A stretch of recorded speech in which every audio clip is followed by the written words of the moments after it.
பத்திரிகை தொலைக்காட்சி இணையதள நண்பர்களுக்கும் மீடியா ஊடக நண்பர்களுக்கும் மேடையில் இருக்கும் பெரியவர்களுக்கும் வணக்கம். முத்தியாண்ணன் கூட இது 2வது படம். ஆனால் கிட்டத்தட்ட இண்டஸ்ட்ரிக்கு வந்ததுலேருந்து அவரோடையே ட்ராவல் ஆகிற மாதிரி ஒரு உறவு முறை 2 பேருக்கும். அவர் வேறு படம் பண்ணிகிட்டு இருந்தாலுமே எனக்கு தெரிஞ்ச அந்த ப்ரொடியூசரோட அதிகமாக இன்ட்ராக்ட் பண்ணியிருப்பாரான்னு தெரில. அந்த படம் பற்றியும் நாங்கள் தான் அதிகமாக பேசியிருப்போம். கொடிவீரன் ஆகட்டும், இல்லை எந்த படம் மருதாகட்டும், எதுவாக இருந்தாலுமே எங்கூட தான் அதிகமாக பேசியிருப்பார், அந்த படத்தை பற்றி டிஸ்கஸ் பண்ணியிருப்பார். ஸோ அந்த விதத்தில் ஒரு அண்ணங்கிற முறையில் அவர் வந்து ரொம்ப இது அவரோட சொந்த கம்பெனிங்கிற மாதிரி தான் அவர் ஃபீல் பண்ணி பண்ணுவார். ப்ளஸ் கூடுதல் பொறுப்புகள் நிறையா இந்த தடவை அவர் தலையில் வச்சிட்டோம். ப்ரொடக்ஷன் சைடே நாங்கள் எதுவும் போவே இல்லை, ஃபுல்லாக அவரோட டீம், மூர்த்தி அண்ணன் எல்லாருமே டோட்டலாக அவங்களுடைய டீம் தான் இந்த படம் டோட்டல் ரெஸ்பான்சிபிலிட்டி எடுத்துகிட்டு பொறுப்பு எடுத்துக்கிட்டு அவ்வளோ சிறப்பாக கிட்டத்தட்ட பார்த்திங்கன்னா ஒரே ஷெட்யூலில் முடிஞ்ச படம் இது. அதுக்கு ஒரு அசாத்திய ஒர்க் வேணும். காலையில் 7 மணிக்கு 6:45 ஃபர்ஸ்ட் ஷாட் வச்சு ஈவினிங் 7 மணி வரைக்கும் ஷூட் பண்ணுவாங்க. 6:45 7 வரைக்கும் ஷூட் பண்ணியிருக்காங்க. அது எவ்வளோ கஷ்டங்கிறது டெஃபினட்டாக எனக்கு, ஏன்னா இவ்வளோ படம் பண்ணுறப்ப நம்மளுக்கு உணர முடியும். இவ்வளோ பெரிய ஆக்ஷன் படத்தை வந்து கிட்டத்தட்ட கண்டினியூஸாக ஒர்க் பண்ணி அந்த டோட்டல் டீமும் டயர்டாகாமல் அவங்களையும் ஊக்கப்படுத்தி விரட்ட வேண்டிய இடத்துல விரட்டி அணைக்க வேண்டிய இடத்துல அணைச்சி டோட்டலாக பெரிய ஒர்க்கு அவருக்கு. இந்த படத்தோட ப்ரொடியூசரும் முத்தியானந்த் தான், நான் கிடையாது. ஏன்னா அந்த அளவுக்கான பொறுப்புகள் வந்து அவர் எடுத்துக்கிட்டு இந்த படத்தை பண்ணியிருக்காரு. ஸோ அந்த விஷயத்தில் நான் அவருக்கு ஃபஸ்ட்டு பெரிய தேங்க்ஸ் சொல்லிக்கிறேன். ஏன்னா அவ்வளோ ஆக்குப்பைடாக இருந்துச்சு, நிறைய ப்ராஜெக்ட் போயிட்டு இருந்தங்காட்டி நம்மளால் ஃபுல்லாக ஆரம்பத்துலேயே சொல்லிட்டேன் நான் அண்ணாக்கிட்ட, ஆனால் நீங்கள் தான் ஃபுல்லாக உங்களை நம்பி தான் பண்ணுறோம் அப்படிங்கிறது ரெஸ்பான்சிபிலிட்டி சொல்லிட்டேன்.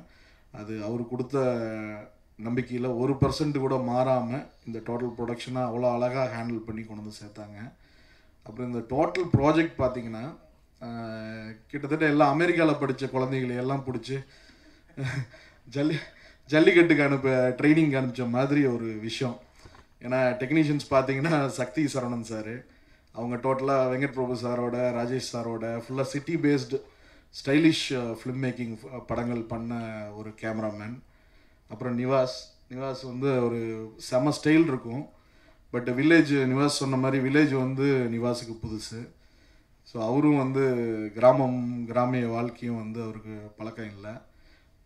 ப்ளஸ் கௌதம் டோட்டலாகவே கான்வெண்ட்டில் படித்த ஒரு ஹீரோ.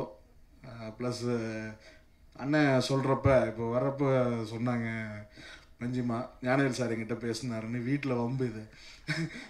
ஆக்சுவலாக மஞ்சிமாவை திரும்ப கேட்டது வந்து, sir Gautham Menon heroine sir, Gautham Menon heroine சார்னு மறுபடியும் ஆப்ஷனே யோசிக்க விடாமல் முத்தியானந்த் தான் வந்து இந்த படத்துக்கு அண்ணே எப்படின்னா இருக்கும், ஃபுல்லாக சிட்டி படம்னா பரவாயில்ல, எப்படின்னா இருக்கும் அப்படின்னா, இல்லை நீங்கள் சூப்பராக பண்ணிடலாம் சார், அது நம்ம வீட்டு புள்ள மாதிரியே இருக்குது அப்படின்னு சொல்லிட்டு திரும்ப அவர் தான் கேரக்டருக்கு கரெக்டாக இருக்கும்னு சொல்லிட்டு இது பண்ணது. ஸோ நானும் படம் காப்பி பார்க்குற வரைக்கும் அந்த பயம் இருந்துகிட்டே இருந்துச்சு. ஏன்னா ஆல்ரெடி கௌதம் வந்து நம்ம ஒரு பக்கா வில்லேஜில் காட்டணும், கூட நிறையா ரிஸ்க் எடுக்கிறோமோ அப்படிங்கிற ஒரு விஷயம் இருந்துச்சு. ஸோ அதெல்லாம் இல்லாமல் டோட்டலாக கம்ப்ளீட் சேஞ்ச் பண்ணி காட்டிட்டார். ப்ளஸ்ஸு இப்போ ஃபஸ்ட்டு இங்கே மேடையில் இன்றைக்கி ஃபங்க்ஷனுக்கு வர முடியாதவங்களை பற்றி பேசிடுறேன், ஏன்னா விடுபட்டு போயிடும். சக்தி சரவணன் சார் கேமராமேன், மிகப்பெரிய ஒர்க்கு இந்த படத்தில். அவருக்கு புது களம் இது, ஆனால் பின்னி எடுத்திருக்காரு, ரொம்ப ரியலிஸ்டிக்காக சூப்பராக பண்ணியிருக்காரு. ப்ளஸ் இந்த படத்துக்கு இன்னொரு கூடுதல் பலம் வந்து சூரியண்ணன். இன்றைக்கி வந்து அவர் 5 ஸ்டார் ஹோட்டலில் சாப்பிட்ற மாதிரி காஸ்ட்லி ஆகிட்டார். அப்புறம் நான் ஜென்ரலாக ஃப்ரெண்ட்லியாக அப்பப்போ மீட் பண்ணுறப்ப பேசிகிட்டு இருக்கிறப்ப, என்னண்ணே முத்தியாண்ணன் படம் என்னென்ன, நான் சொன்னேன், அண்ணன் இந்த மாதிரி இருக்குது, உங்களையெல்லாம் அஃபோர்ட் பண்ண முடியுமான்னு எனக்கு தெரியல, உங்களுடைய காஸ்ட் வந்து என்னால் தர முடியுமான்னு எனக்கு தெரியல அப்படின்னு. அப்போ அவர், அண்ணே எதாக இருந்தாலும் பண்ணிக்கலானே, வாங்கினே பண்ணுவோம் அப்படின்னு சொல்லிட்டு நம்பிக்கையை கொடுத்து கிட்டத்தட்ட ஹீரோவுடைய முழு கேரக்டர் லென்த்துக்கு அவர் ஃபுல் கேரக்டர் பண்ணி கொடுத்துருக்காரு. அதுக்கு அவருக்கு இந்த நேரத்தில் நான் நன்றி தெரிவிச்சுக்கிறேன். அவரோட இன்புட்டு ரொம்ப முக்கியம். அப்புறம் இன்னொரு முக்கியமான பில்லர் ஆஃப் த ஃபிலிம் வந்து fight master Dilip Subrayan sir. ரொம்ப ஹார்ட் ஒர்க், கிட்டத்தட்ட முத்தையா அண்ணனுக்கு இருக்கிற ரெஸ்பான்சிபிலிட்டி ஹார்ட் ஒர்க்கில் ஒரு 50-60% ஆஃப் ஒர்க் வந்து அவருக்கு ஸ்க்ரீனில் தெரியும். ஏன்னா அவ்வளோ ஹார்ட் ஒர்க் பண்ணியிருக்காரு. அவ்வளோ பிஸி ஷெட்யூலில் இன்றைக்கி டாப் ஃபிலிம்ஸ் எல்லாம் தெலுங்கு படமாகட்டும், அஜித் சாரோட விஸ்வாசம் போயிட்டு இருந்துச்சு பேரலெல்லாம். இப்படி இத்தனை படங்களுக்கு நடுவில் இதுக்கு ஒரு மிகப்பெரிய ப்ரையாரிட்டி கொடுத்து இந்த படத்தை வந்து பண்ணி கொடுத்துருக்காரு. அது வெறும் அவருக்கு நாங்கள் கொடுத்த சம்பளம் ரொம்ப ரொம்ப கம்மி. ஆனால் அதையும் தாண்டி இந்த படத்தை வந்து அவரோட சொந்த படமாக நினச்சி அவரோட ஃபுல் எஃபர்ட்டு ஹார்ட் ஒர்க்கு இந்த படத்தில் இருக்குது. ஸோ இந்த நேரத்தில் அவருக்கும் நான் நன்றி தெரிவிச்சுக்கிறேன். ப்ளஸ் ஆர்டிஸ்டாக பார்த்தீங்கன்னா இப்போ ஃபேமிலி எல்லாருமே வெளியிலேருந்து போஸ்டர் பார்த்துட்டு அருவாள் இருக்குது, ரத்தம் இருக்குது, அதெல்லாம் எங்கேயாவது இருக்குது. படம் ஃபுல்லாக பார்த்தீங்கன்னா வெறும் உறவு முறைகள் தான். இப்போ எனக்கு ஒரு தம்பி ஒரு தங்கச்சி, எனக்கு அக்கா இல்லைங்கிறது வந்து ஒரு ஏக்கமாக்கக்கூடிய ஒரு படமாக இந்த படம் இருந்துச்சு. ஏன்னா ஒரு 6 அக்கா, அப்புறம் ஒரு தம்பி, அந்த தம்பிக்கு அந்த 6 அக்காவும் அந்த அக்கா வகையில் வந்த மச்சானுங்களும் எந்த அளவுக்கு சப்போர்ட்டிவாக இருக்காங்க, எந்த அளவுக்கு பாசத்தை காட்டுறாங்கங்கிறது தான் இந்த படத்தோட டோட்டல் தீமே. ஸோ அந்த மாதிரி ஒரு ஃபேமிலி அட்மாஸ்ஃபியரை நிறைய ஃபேமிலிஸ் என்னோடய கசின்ஸ் எல்லாமே பார்த்துருக்கோம். ஸோ அதில் எல்லாத்துலேயுமே வந்து ஒரு உறவு முறையில் சிறந்த உறவு முறை வந்து அக்கா தம்பி தான் அப்படிங்கிறது ஒரு ஏக்கம் வரக்கூடிய. அதான் அக்கா இருக்கிறவங்க பாசமாவாங்க, அக்கா இல்லாதவங்க வந்து அக்கா இல்லையேன்னு ஏங்குற அளவுக்கு ஒரு திரைக்கதையை வந்து முத்தையா அண்ணா வடிவமைச்சிருக்காரு. ப்ளஸ் இவங்க அண்ணி அக்கா கேரக்டர் பண்ணவங்க எனக்கு வந்து அது பயங்கர பாசிட்டிவான ஒரு எனர்ஜி அவங்க படத்தில். போஸ் வெங்கடன் ஆகட்டும், அவங்க ரோல் ஆகட்டும், ப்ளஸ் அவங்க பர்ஃபார்மன்ஸ் வந்து அவ்வளோ யதார்த்தமாக சூப்பராக பண்ணியிருக்காங்க. ப்ளஸ் எல்லா கேரக்டர்ஸுமே அண்ணன் ஊர்க்காரராகவே இருப்பார் அவர் எல்லா படத்துலேயும்.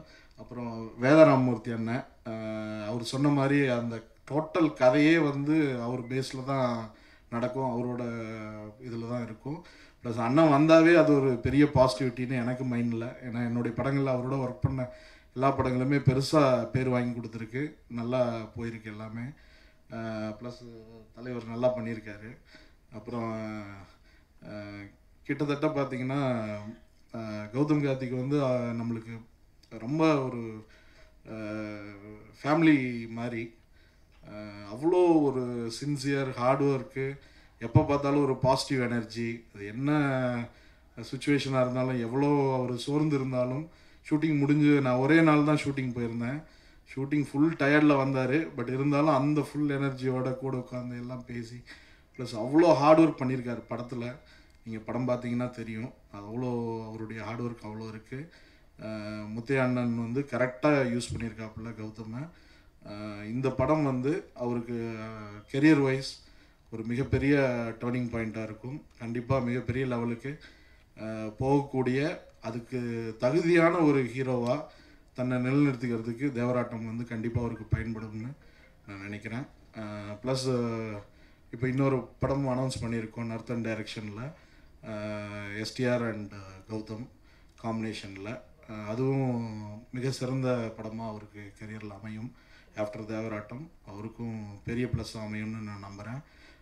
ப்ளஸ் நீங்கள் இந்த குடும்ப உறவு முறைகள் எல்லாத்தையும் இவ்வளோ சிறப்பாக சொல்லியிருக்கிற இந்த படத்தை கண்டிப்பாக நீங்களும் ரசிப்பீங்க, கண்டிப்பாக இதை ஆடியன்ஸுக்கு கொண்டு போய் சேர்ப்பீங்கிற நம்பிக்கை எனக்கு இருக்குது. இது வரைக்கும் எல்லா படங்களுக்கும் எல்லா விஷயங்கள்லையும் என்னுடைய நல்லது கெட்டது எல்லாத்துலேயுமே கோஆப்ரேட்டிவாக இருந்து என்னை கைதூக்கி விட்ட ப்ரெஸ் மீடியாவுக்கு இந்த நேரத்தில் நான் நன்றி தெரிவிச்சுக்கிறேன். Plus please support this film. Thank you. ஒரு 2-3 விஷயம் விட்டுட்டோங்க. ஒன்று வந்து சக்தி ஃபிலிம் ஃபேக்ட்ரி ரிலீஸு. ஸோ இன்றைக்கி தொடர்ந்து வெற்றி படங்களை கொடுத்துட்ருக்காரு சக்தின்னு. ஸோ அவர் வெற்றி பட வரிசையில் இதுவும் ஒரு பெரிய வெற்றி படமாக அமையும்னு நினைக்கிறேன். ப்ளஸ் முத்தையா அண்ணா வந்து அழுத்தி சொன்னார் ஜாதி படம் எடுக்கலைன்னு. பொய் சொல்கிறாரு, அது உங்களுக்கும் தெரியும் எனக்கும் தெரியும். ஏன்னா எவ்வளோ தடவை போய் சொல்லுவீங்க, ஒரு தடவை சொல்லிட்டு விடணும். மெயின் விஷயம் என்னன்னா இந்த பருத்திவீரன் சீன் தான் ஞாபகத்துக்கு வந்துச்சு. அந்த சின்ன கார்த்திக் கேரக்டர் வந்து பருத்திவீரன் கேரக்டர் வந்து அந்த பிள்ளைக்கு முத்தம் கொடுத்துரும் முத்தழகுக்கு. அப்போ கூப்பிட்டு விசாரிக்கிறதுக்கு பெரிய மனுஷங்கள்லாம் கூட்டிகிட்டு வருவாங்க. கூட்டிகிட்டு வந்து என்ன முத்தம் கொடுத்தியான்னா அவன் கொடுக்கலன்னு சப்போர்ட் பண்ணுவாங்க, தடுப்பாங்க. அப்போ ஆமாம் கொடுத்த என்னங்கிற மாதிரி நீங்கள் இன்னொரு 2 தடவை ஊத்து பார்த்தீங்கன்னா ஆமாம் அதுதான் எடுக்கிறேன்னு சொல்லியிருப்பாரு. அதனால அவரோட வாழ்வியல் அது. இப்போ நான் வந்து அட்டகத்தி பண்ணப்ப எல்லாரும் வந்து இந்த மாதிரி படம் அந்த மாதிரி அதெல்லாம் கிடையவே கிடையாது. ரஞ்சித் உடைய வாழ்வியல், அவர் வாழ்ந்த இடம், அவருடைய நெய்பர்ஸு, அவருடைய அப்பா அம்மா, அவங்க என்ன வாழ்க்கை முறை வந்து அவங்க அனுபவிச்சு ரஞ்சித் வளர்ந்து வந்தாரோ அவரோட வில்லேஜ் அப்படி தான் இருக்கும், அவருடைய வாழ்வு அப்படி தான் இருக்கும், அவங்க அப்பா அம்மா உறவுகள் அப்படி தான் இருக்கும், நட்பு அப்படி தான் இருக்கும். அதை வந்து ரஞ்சித் காட்டினாரு. இவர் வளர்ந்த முத்தையாண்ணன் வளர்ந்த வாழ்வியல் என்ன, அவருக்கு வந்து இங்கே 15-20 வருஷமாக அவர் மெட்ராஸில் இருந்தால் கூட முதல் தடவை ஒரு படம் ஹிட்டு கொடுத்த ஒரு டைரக்டர் சிட்டிலேயே வில்லேஜில் வளர்ந்து வந்தவங்க ட்ரெஸ்ஸிங் மாறிடும், அவங்களுடைய ஸ்டைல் மாறிடும். ஆனால் முதல் தடவை அண்ணனை குட்டிப்புலி பெரிய ஹிட்டு, சன் பிக்சர்ஸ் ரிலீஸ் பண்ணியிருக்காங்க, மிகப்பெரிய ஹிட்டு படம். அதுக்கப்புறம் சந்திக்கிறேன் ஒரு கிராமத்தில் நம்ம தோட்டத்தில் அங்கே பக்கத்து தோட்டத்து ஆளை சந்திச்சோம்னா எப்படி இருக்குமோ அதே பாடி லாங்குவேஜ் அதே ஸ்டைலு அப்படியே இருக்கார். இன்னைக்கு வரைக்கும் அவர் மாறவே இல்லை. அதுதான் அவருடைய பலமும். இவர் திரும்ப திரும்ப பொய் சொல்கிறப்ப எங்கள் ஆட்களுக்கு அங்கே ரொம்ப கோபம் வரும். ஏன்னா திரும்ப திரும்ப வந்து பொய் சொல்கிறாரு, அதனால் அது ஃபுல்லாக எடுத்துக்க வேண்டாம். அவர் சொன்ன மற்ற எல்லா விஷயமும் இருக்குது. ஒரு அண்ணன் தங்கச்சி அக்கா தம்பி உறவுகளாகட்டும், அப்பா பொண்ணு உறவுகளாகட்டும், அதெல்லாம் வந்து ரொம்ப அற்புதமாக சொல்லக்கூடிய டைரக்டர்ஸு ஹரிசாருக்கு அப்புறம் அண்ணன் தான் இன்றைக்கி வந்து அந்த ப்ராப்பர் நேட்டிவிட்டியோட ஒரு கிராமத்துக்குள்ள வந்து நம்ம கண்ணு முன்னாடி படைக்கிறதுக்கான ஒரு டைரக்டர்னால் அண்ணன் மட்டும்தான் இருக்கார். அவர் திரும்ப திரும்ப இதய முரளி சார் மாதிரி காலேஜுக்கு போகிறதுக்கே ட்ரை பண்ணிகிட்டு இருப்பார். ஒவ்வொரு தடவை வந்து ஐடியா சொல்கிறப்போ இழுத்து இல்லைன்னே நம்ம ஜல்லிக்கட்டுக்கே கிளம்புவோன்னு சொல்லி கூட்டிகிட்டு போயிடுறது. அதனால் அவர் ஜல்லிக்கட்டில் இருக்கிற வரைக்கும் தான் அவருக்கு அழகு. அதனால் கண்டினியூவாக அந்த இடம் வந்து இன்னும் 10-15 வருஷத்துக்கு அவருக்கு தான் இருக்குது. அது கண்டிப்பாக அது பண்ணிகிட்டு இருப்பார், ஜெயிப்பாருங்கிறது என்னோட நன்றி.